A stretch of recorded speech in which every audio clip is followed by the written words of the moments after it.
Shabbat Shalom à tous. Shabbat Shalom. Bienvenue à Netivot Olam. Pour la suite du cours de Shabbat au dimanche, est-ce que le Nouveau Testament annonce le Shabbat ou le dimanche?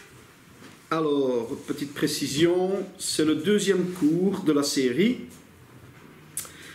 Et la première vidéo, le premier cours, pardon, se termine par une vidéo avec l'évêque catholique qui fait des révélations assez surprenantes. Alors, on va continuer le cours. On va vite faire un petit rappel de ce qui s'est dit au premier cours. Nous avons étudié ce que signifie le jour du Seigneur dans le Nouveau Testament. La conclusion était que, en aucun cas, le jour du Seigneur ne représente le dimanche dans le Nouveau Testament. Pour plus de renseignements, allez voir la vidéo. Mais il s'agit, le jour du Seigneur, il s'agit du jour de l'avènement du retour du Messie. Alors, on a aussi vu comment certaines traductions tordent le sens des textes pour faire dire au Nouveau Testament ce qu'il n'a jamais dit. Par exemple, l'ombre des choses à venir, on a vu ça en détail. Bon, que nos amis chrétiens ne soient pas jaloux, parce que on verra par la suite qu'il n'y a pas que les chrétiens qui ont tordu le sens des Écritures, mais il y a aussi nos amis juifs qui l'ont fait dans certaines parties du Tanakh. On verra pourquoi. Donc, il n'y a personne qui doit être jaloux l'un de l'autre. On a tous notre part. La suite, donc, tordre les Écritures, ben, ce n'est pas quelque chose de nouveau, puisque l'apôtre Pierre nous en parle déjà dans 2 Pierre 3, 16. C'est pas nouveau. Le cours passé, nous avons aussi fait l'introduction pour ce cours-ci, en citant le livre d'Alfred Köhn, où il cite à son tour le livre de Kuhlmann.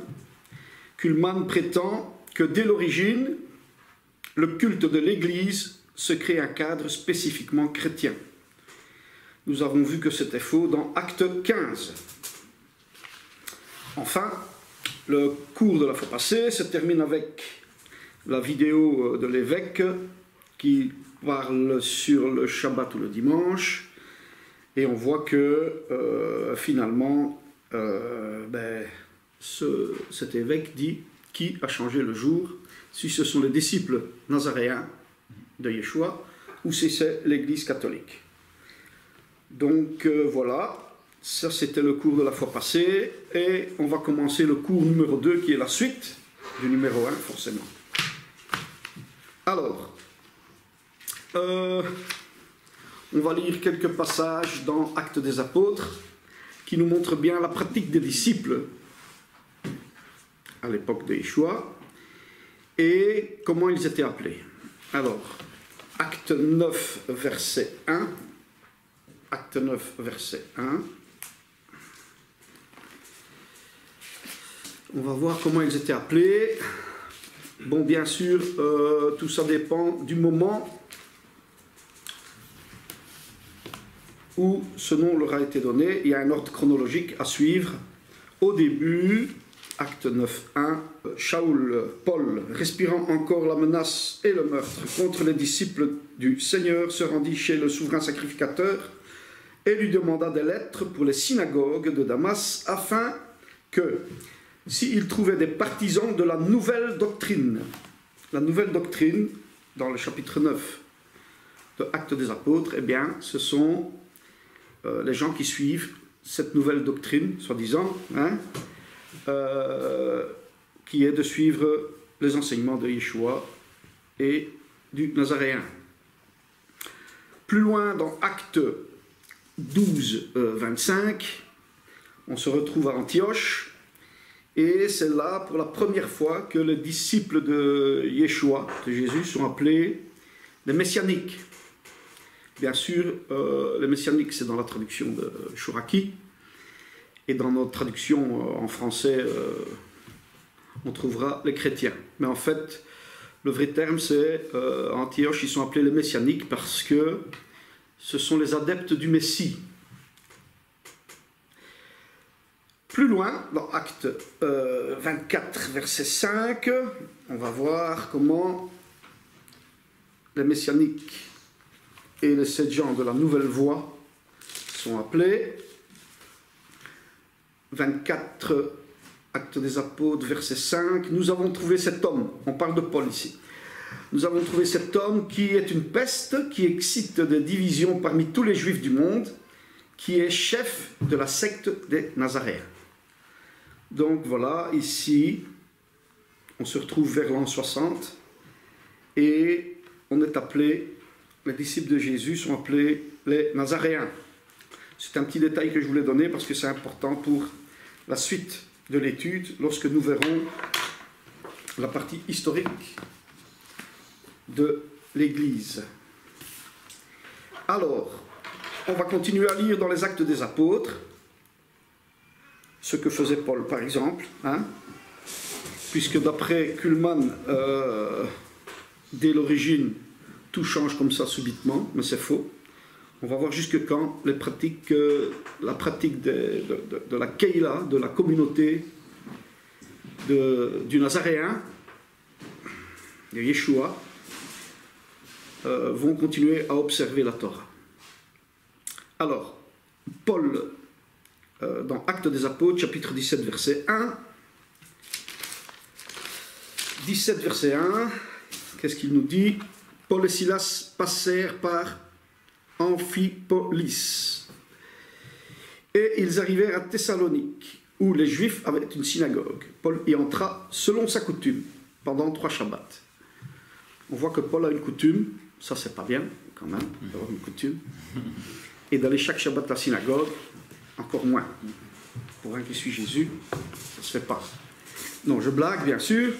Donc on voit ici que Paul a la coutume, chaque Shabbat, d'aller à la synagogue. Un chapitre plus loin, 18.4, Paul discourait dans la synagogue chaque Shabbat. Ici aussi, on voit que chaque Shabbat, Paul discutait dans la synagogue. Alors, quelque chose de beaucoup plus étonnant maintenant. Toujours dans le chapitre 18, 18. Paul resta encore assez longtemps à Corinthe. Ensuite, il prit congé des frères et il s'embarqua pour la Syrie avec Priscille et Aquilas. Après s'être fait raser la tête, voilà, car il avait fait un vœu, ils arrivèrent à Éphèse. Paul, ici, se fait raser la tête. Qu'est-ce que c'est que ce vœu, puisque Paul fait un vœu ici? Eh bien, tout simplement, Paul fait le vœu de Naziréa. Donc, je ne sais pas, mais ici, Paul va offrir des sacrifices, parce que quand on fait un vœu de Naziréa, Paul va offrir des sacrifices. Alors, bien sûr, on voit la même chose dans Actes, chapitre 21, 20 à 25, où Paul se fait raser la tête et fait de nouveau le même vœu. Alors, au chapitre 21, tout le monde dit « Ouais, c'est parce qu'il a été obligé par Jacques de faire ce vœu et de faire ses sacrifices. » Pour savoir ce que c'est le vœu de Naziréa, il faut bien sûr aller voir dans la Torah et vous trouverez tout ce qu'on fait lorsqu'on fait un vœu de Naziréa.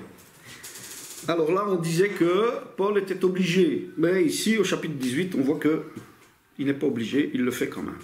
Donc, faire un vœu de Naziréa, je crois que c'est une pratique complètement juive, judaïsante.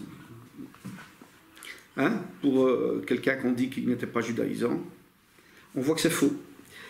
Chapitre 20, verset 5, Actes des Apôtres. On voit que l'apôtre Paul dit qu'après la fête des pains sans levain, ils partent pour Troas, je crois, si mes souvenirs sont bons. Donc on voit que l'apôtre Paul va observer d'abord la fête des pains sans levain, et que seulement après, il va partir pour son voyage. Donc on voit ici toutes les pratiques de l'apôtre Paul. Alors, est-ce que Paul a soudainement abandonné la Torah, après avoir connu Yeshua? Actes des Apôtres 24, 14.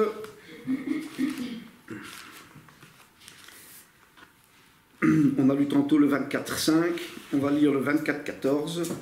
l'apôtre Paul dit « Je t'avoue bien que je sers le Dieu de mes pères, selon la voie qu'ils appellent une secte, croyant tout ce qui est écrit dans la loi et dans les prophètes. » Voilà. Ici, on voit que l'apôtre Paul dit qu'il croit tout ce qui est écrit dans la loi et les prophètes. Donc s'il le croit, c'est qu'il le pratique. Même genre de discours au chapitre 26, au verset 21. Voilà pourquoi des Juifs se sont saisis de moi dans le temple et ont tâché de me faire périr.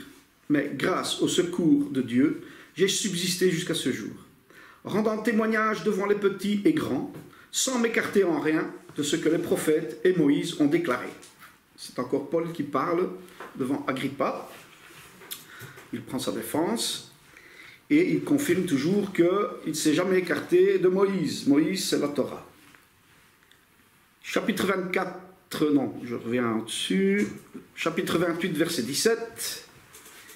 Chapitre 28, verset 17. Au bout de 3 jours, Paul convoqua les principaux des Juifs, et quand ils furent réunis, il leur adressa ces paroles. « Hommes frères, sans avoir rien fait contre le temple, ni contre les coutumes de nos pères, j'ai été mis en prison. » Etc., etc.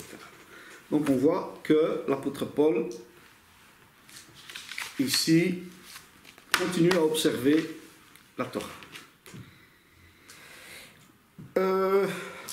Il y a un autre passage où on voit, chapitre 10, l'apôtre Pierre, lorsque Dieu lui montre la nappe,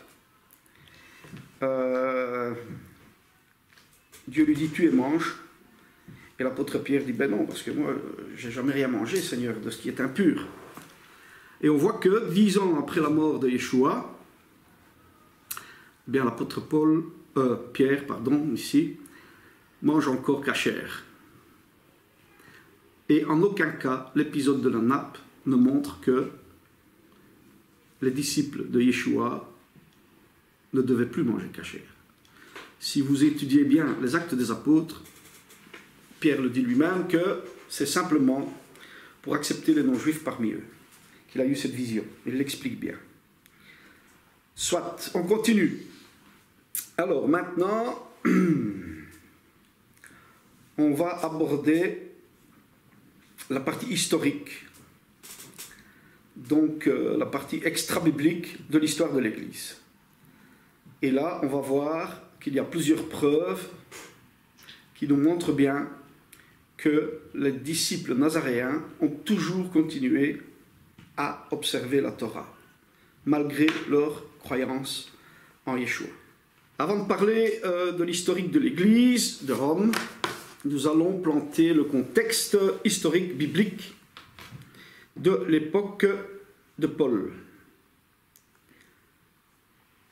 Paul écrit aux Romains et au chapitre 11, versets 16 à 20,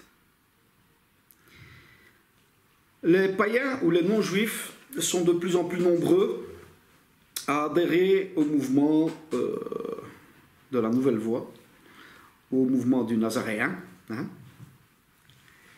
Et ici, nous voyons que Paul prévient Rome, qui commence à rejeter leurs racines,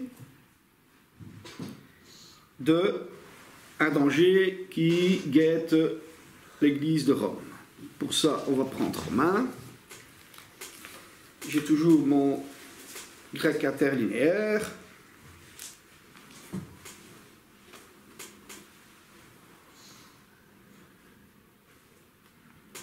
Voilà ce qu'on peut lire. Alors, je vais vous lire 2 versions qui sont légèrement différentes, mais ça revient à la même chose. Au verset 18 du chapitre 11 des Romains, Paul dit « Ne va pas faire le fier aux dépens des branches qui ont été coupées. Tu peux bien faire le fier. Ce n'est pas toi qui portes la racine, mais c'est la racine qui te porte. » Une autre version, c'est pourquoi tu n'as pas à mépriser les branches coupées. Comment pourrais-tu te vanter? Ce n'est pas toi qui portes la racine, mais c'est la racine qui te porte. Donc on voit ici que les Romains commencent à mépriser les Juifs, croyant en Yeshua, et qu'ils commencent à se détacher de leurs racines. Si on se rappelle des paroles de Jésus, qui parle avec la Samaritaine, il y a un discours qui est semblable, c'est que Jésus dit à la Samaritaine, Évangile de Jean, chapitre 4, versets 20 à 22, je crois. Yeshua dit à la Samaritaine, ne sais-tu pas que le salut vient des Juifs? Ou le salut vient des Juifs, je ne me rappelle plus exactement. Mais voilà, donc les Samaritains étaient des gens qui observaient un peu la Torah et qui observaient aussi d'autres choses. Et Yeshua lui dit que le salut vient des Juifs. Et ici, l'apôtre Paul demande à Rome de ne pas se couper de leurs racines et de ne pas mépriser les Juifs. Alors, allez voir dans le dictionnaire qu'est-ce que ça veut dire mépriser, et vous verrez. Donc, malheureusement, on va voir que on sait tous ce que Rome va devenir au sujet du mépris et de l'abandon des racines. C'est de ça qu'on parle, c'est ça le plus important pour le moment ici. Donc on voit le contexte de l'époque, si je n'ai rien oublié, je vais reprendre mes notes. On est en 56-57 là, quand il écrit aux Romains, et donc Rome commence à être anti-juive. Paul prévient Rome de ne pas se détacher de leurs racines. Bien, l'histoire nous prouvera malheureusement le contraire. Alors, j'ai parlé de preuves extra-bibliques, historiques extra-bibliques, pour bien nous montrer l'histoire de l'Église. Et on va voir jusque quand, peut-être pas dans ce cours-ci, mais peut-être dans un autre, jusque quand exactement, quand exactement, on ne peut pas le dire, les disciples juifs de Jésus vont observer le Shabbat et la Torah. Donc, à présent, nous allons lire un témoignage très important. Très, très, très important. Pourquoi il est très important? Il ne faut pas que je me trompe de livre. Parce qu'il s'agit d'un père apostolique. Alors, un père apostolique, c'est quoi? Un père apostolique, c'est un père de l'Église, mais il est apostolique parce qu'il a été enseigné directement par les apôtres. Ça, c'est un père apostolique. Un père de l'Église, c'est seulement ceux qui viennent après, qui sont au début de l'histoire de l'Église. Donc, c'est un témoignage très important.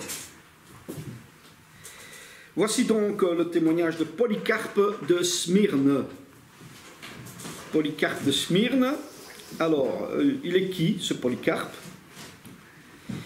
Il est le berger, ou le pasteur, ou l'évêque, ou le Rosh Beddin, appelez-le comme vous voulez. Il est le responsable de l'église de Smyrne, présente dans l'Apocalypse de Jean, lorsqu'on parle de cette église. Et nous avons un témoignage de Polycarpe. C'est Irénée qui rend ce témoignage, qui est très important, parce qu'on va pouvoir se rendre compte, on va avoir quelques précisions assez importantes au sujet de la Torah.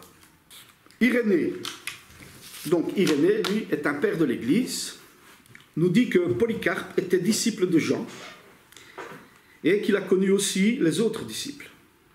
Il fut donc enseigné par eux, c'est important, c'est un disciple qui a été enseigné par les disciples directs de Jésus. Il a connu beaucoup de gens qui ont vu Jésus aussi, Polycarpe.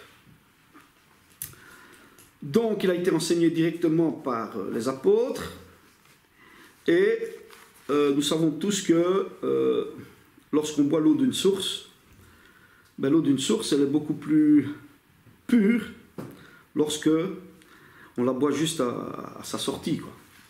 parce que si on la boit 5 km plus loin, ben, durant le chemin, elle a sûrement emmagasiné quelques trucs qu'il ne fallait pas. Hein? Quelques petites saletés, quelques petits trucs qu'on vient ajouter à gauche, à droite. Hein? Donc là, l'eau pure, c'est juste à la sortie de la source. Et ici, on va voir cette eau pure de Polycarpe. On va voir ce qu'il dit. Donc, je vais vous lire deux passages. Il s'agit d'Irénée. Hein? Irénée rapporte que Polycarpe, non seulement fut disciple des apôtres, et vécut avec beaucoup de ceux qui avaient vu le Seigneur. Mais il fut établi par les apôtres pour l'Asie, évêque de l'église de Smyrne. Et nous-mêmes, nous l'avons vu dans notre enfance. Se référant à une tradition de l'église de Smyrne, Tertullien précisera que Polycarpe y fut établi évêque par Saint Jean. Donc on voit qu'il avait un lien très fort avec Saint Jean, Polycarpe, et on dit aussi que c'était le disciple de Jean. Je continue. On va rentrer dans le témoignage proprement dit. Ici, nous avons vu qui il était. Alors, au témoignage d'Irénée encore, Polycarpe se rendit à Rome. Donc, Polycarpe se rendit à Rome, sous le pontificat d'Anicée, de 154 à 166. Donc, Polycarpe se rend à Rome, voir le pape, pour s'entretenir avec lui d'une question concernant la Pâque. Souvenez-vous que les Romains commençaient à se couper de leurs racines. Ici, l'église de Rome célébrait la fête de Pâques, toujours un dimanche, jour de la résurrection du Seigneur. Tandis que les églises d'Asie, fidèles à la tradition juive, je recommence, tandis que les églises d'Asie, fidèles à la tradition juive, la célébraient toujours le 14e jour de Nissan. C'est quoi le 14e jour de Nissan?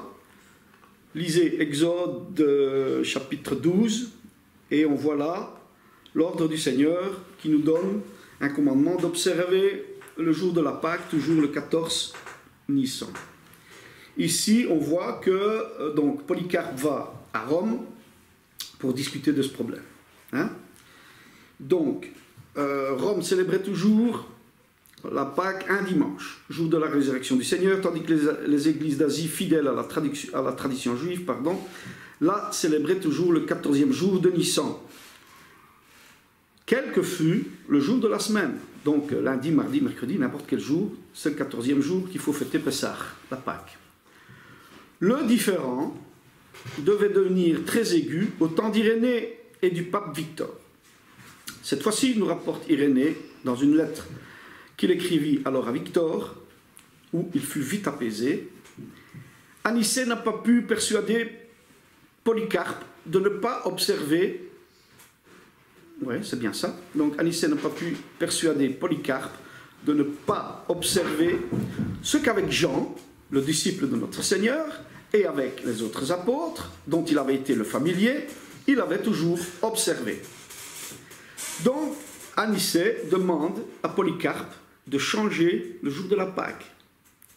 Que ce soit de changer le jour de la Pâque ou le jour du Seigneur, hein, c'est la même chose. Ici, Polycarpe, disciple de Jean, va refuser. Donc, la conclusion ici de ce témoignage, c'est que Polycarpe ne veut pas changer les enseignements qu'il a reçus des apôtres, à savoir ne pas changer le calendrier biblique. Ce témoignage confirme que Polycarpe continue à rester fidèle à la tradition juive qui lui a été enseignée par les apôtres, puisque Polycarpe était disciple des apôtres. Et les apôtres lui ont bien enseigné à ne pas changer la tradition juive, la Torah en fait. Et ici nous sommes plus ou moins en 160 de notre ère.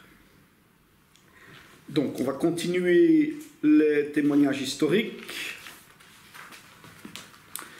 Maintenant nous allons parler d'un témoignage de Jérôme, un des pères de l'Église du IVe siècle, qui décrit les Nazaréens comme étant ceux qui acceptent le Christ, mais de telle façon à ce qu'ils ne cessent, d'observer l'ancienne loi. Jérôme, Ésaïe, sur Ésaïe 8,14, pardon. Donc, un autre témoignage historique. Épiphane, l'un des pères de l'Église du IVe siècle, donne une description plus détaillée sur les Nazaréens. Mais c'est sectaire. Les Nazaréens sont les disciples juifs de Yeshua. Donc, mais ces sectaires ne se faisaient pas appeler chrétiens, mais Nazaréens. Néanmoins, ils sont simplement des juifs en tout. Ils n'utilisent pas seulement le Nouveau Testament, mais l'Ancien Testament également, comme le font les juifs. Ils n'ont pas d'idées différentes des juifs, mais confessent chaque chose exactement comme la loi l'a établi d'une façon juive, à l'exception de leur croyance dans le Christ, s'il vous plaît, car ils reconnaissent la résurrection d'entre les morts et la création divine de toutes choses, et déclarent que Dieu est un, et que son Fils est Jésus-Christ. Ils sont formés à sonder l'hébreu, car chez eux, l'entièreté de la loi des prophètes sont lues en hébreu, comme c'est le cas chez les Juifs. Ils sont différents des Juifs et différents des chrétiens seulement dans ce qu'ils suivent. Ils sont en désaccord avec les Juifs parce qu'ils sont entrés dans la foi en Christ, mais puisqu'ils sont toujours enchaînés par la loi, la circoncision, le Shabbat et le reste, ils ne sont pas en accord avec les chrétiens. Ils ne sont rien d'autre que des Juifs. Ils possèdent l'évangile selon Matthieu dans son intégralité en hébreu, car il est clair qu'ils le préservent toujours dans l'alphabet hébraïque, ainsi qu'il fut écrit à l'origine. Épiphane, Panarion 29. Ouais, vous m'avez peut-être vu sourire là lorsque Épiphane dit que la circoncision et le Shabbat, ce sont des chaînes. Or, l'Éternel dit dans Ésaïe, il me semble qu'il faut faire de notre Shabbat un délice. Donc entre les chaînes d'Épiphane et un délice de l'Éternel, je crois que je vais choisir les délices. Ça fait moins mal que des chaînes. Bon, je ne savais pas que Dieu enchaînait des gens, moi. Mais enfin, soit. On continue les témoignages historiques. Alors, ça c'est un beau témoignage. Nous allons parler d'un témoignage de Stefano Assemani. Alors, il est qui lui? Stefano Assemani. On va lire ça tout de suite, parce que j'ai un beau témoignage d'un de ses livres, et donc je suis allé voir sur le net pour voir de qui il s'agissait, pour voir si c'est un témoignage auquel on peut avoir confiance. Donc, en italien, Stefano Evodio Assemani. Vous remarquez mon accent parce que je suis italien. Soit. Donc, né le 15 avril 1711 à Tripoli, Liban, et décédé le 24 novembre 17821. Non, ici il y a une erreur, c'est pas possible. Donc, il est décédé le 24 novembre 1821, à mon avis, à Rome. Assemani est un savant orientaliste du XVIIIe siècle, succédant à son oncle Joseph Simonius Assemani comme préfet de la bibliothèque du Vatican. Il fut également nommé archevêque titulaire. Donc, ici nous avons un témoignage du préfet de la bibliothèque du Vatican.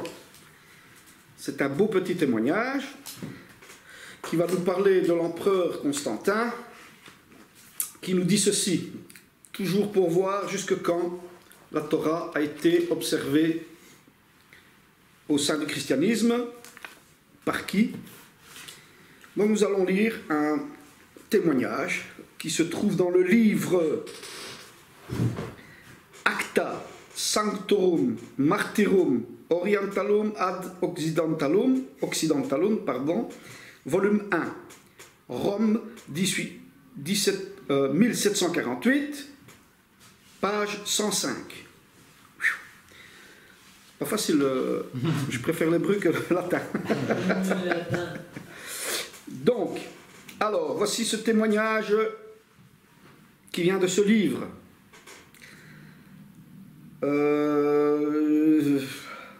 Je renonce ici, c'est l'empereur Constantin qui parle. Hein?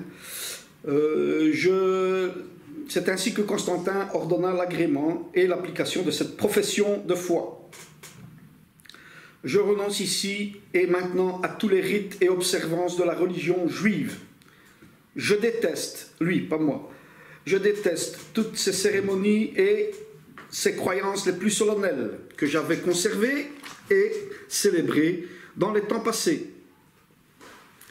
Je promets que je ne retournerai jamais plus au vomi de la superstition juive. Jamais plus je n'accomplirai de fonctions dans les cérémonies juives auxquelles je m'étais adonné, ni ne les chérirai. Alors ça va se corser un peu. J'éviterai toute relation avec les autres juifs, et je n'aurai d'amis que parmi les chrétiens. Je ne m'associerai avec aucun de ces juifs maudits qui refusent le baptême. Je renonce à tout le culte des juifs, la circoncision, tout son légalisme, les pains sans levain, la Pâque, le sacrifice des agneaux, la fête des semaines, les jubilés, les trompettes, les expiations, les tabernacles et toutes les autres fêtes juives. Leurs sacrifices, prières, aspersions, purifications, expiations, jeûnes et Shabbat. Nouvelle lune. Nourriture et boissons. Et je renonce absolument à tout ce qui est juif. Si je retourne au judaïsme, lui pas moi, que je sois rejeté comme Caïn, lépreux comme Géasi, que je sois anathème dans le monde à venir et que mon âme soit condamnée avec Satan et les démons. C'est bien lui qui dit ça, pas moi. Chasvé Shalom. Donc nous voyons qu'ici, l'empereur Constantin, lors du concile de Nicée, récite cette confession de foi. Il dit que dorénavant, je ne vais plus observer ça. Ça veut dire que dans le passé, on est en 325, toutes ces choses étaient encore observées. Et elles continueront encore à être observées par les disciples juifs de Yeshua. Parce que les disciples juifs de Yeshua ont absolument tenu à continuer à observer à la Torah, puisque c'est ce que Yeshua a enseigné, comme nous l'avons vu dans les cours passés.